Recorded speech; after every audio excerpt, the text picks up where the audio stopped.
Hey guys! Welcome to Couple. Please like and subscribe if you like this video.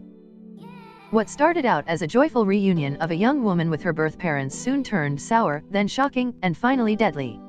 A young woman named Katie married her birth father, had a baby with him and, after she decided to leave him, lost her life to him along with that of their child and her adoptive father. All three were laid to rest this weekend in upstate New York. "We're all still in shock," said Shirley Mann, a neighbor of Katie's adoptive parents in Dover, a small town on the eastern side of Dutchess County. "It's crazy. I don't know what else to say. It's horrible."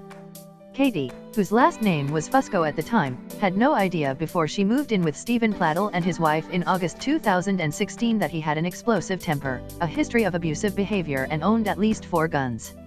A very normal life. In 1995, Stephen Plattel was 20 when he met a 15-year-old girl named Alyssa on the internet. She soon became pregnant and gave birth to a girl they named Denise. In this April 19, 2018 photo, Alyssa Plattel poses at a park in Richmond, Virginia. AP photo/Steve Helber. Alyssa Plattel told the Associated Press in an interview last week that they put the girl up for adoption when she was 8 months old. "They were young and poor," she said, but she also believed Stephen Plattel physically abused the baby. In her interview, she did not elaborate. "It was so hard to give her up," Alyssa said, "but I had to because I wanted her to live and be happy." For most of what was to be her short life, she was. Tony Fusco and his wife, Kelly, adopted the girl they renamed Katie and raised her with their biological daughter in Dover, about 80 miles north of New York City. "They had a very, very normal life," said Kerry Gould, Kelly Fusco's brother. "My nickname for Katie was Pac-Man. She was always eating. She loved animals. She was a vegetarian." Katie was an aspiring artist known at Dover High School for drawing comic strips. She planned to attend college and pursue a career in digital advertising. "A pen and something to draw on became a safe place for me," she wrote in a blog post. "Ink became my weapon against rules and regulations. To be short, for me, a life without art is no life at all." After turning 18 in January 2016, Katie, who Gould said had been told she was adopted, found her birth parents and messaged them. The Plattels were happy to reunite with her. Instead of going to college in August 2016, Katie moved in with the Plattels in Henrico County, Virginia, that month. Tony and Kelly Fusco were apprehensive, Gould said, but they thought Katie was old enough to make her own decisions and supported her. All was not well in the Plattel home. Stephen and Alyssa had already decided to separate and were sleeping in separate rooms. Alyssa Plattel said she had suffered emotional and verbal abuse by her husband for years. "I was always on eggshells, whatever his mood was, everybody knew, and that mood was often not happy. A lot of yelling, a lot of things smashed in the house, in front of our kids," she said.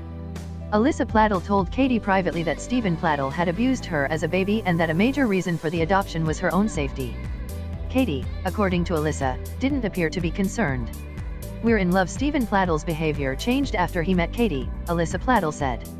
He began wearing skinny jeans and form-fitting shirts. He shaved his beard and let his hair grow long. About 6 weeks after Katie moved in, Stephen Plattel one night slept on the floor in her room.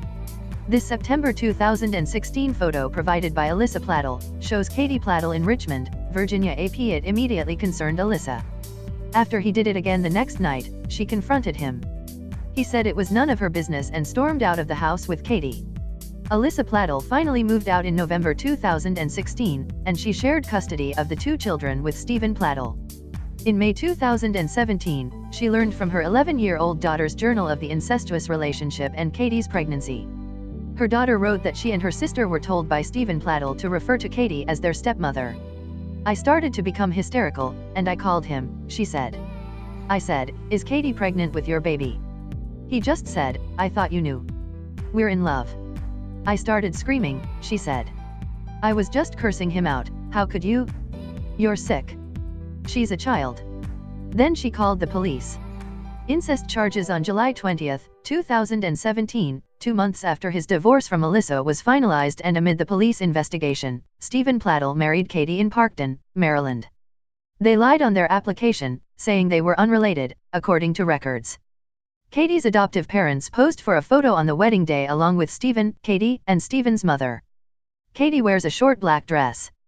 Tony and Kelly Fusco thought there was nothing they could do and had decided it was best to support Katie, Gould said. Katie gave birth to Bennett on September 1. She and Stephen moved to a house on a cul-de-sac in Knightdale, North Carolina, just east of Raleigh, but wedded bliss did not last long. They were arrested on incest charges in January. A judge ordered them to not contact each other, and Stephen Plattle's mother has custody. Stephen Plattle's lawyer, Rick Friedman II, said there was never an allegation that Stephen Plattle pressured Katie into a relationship.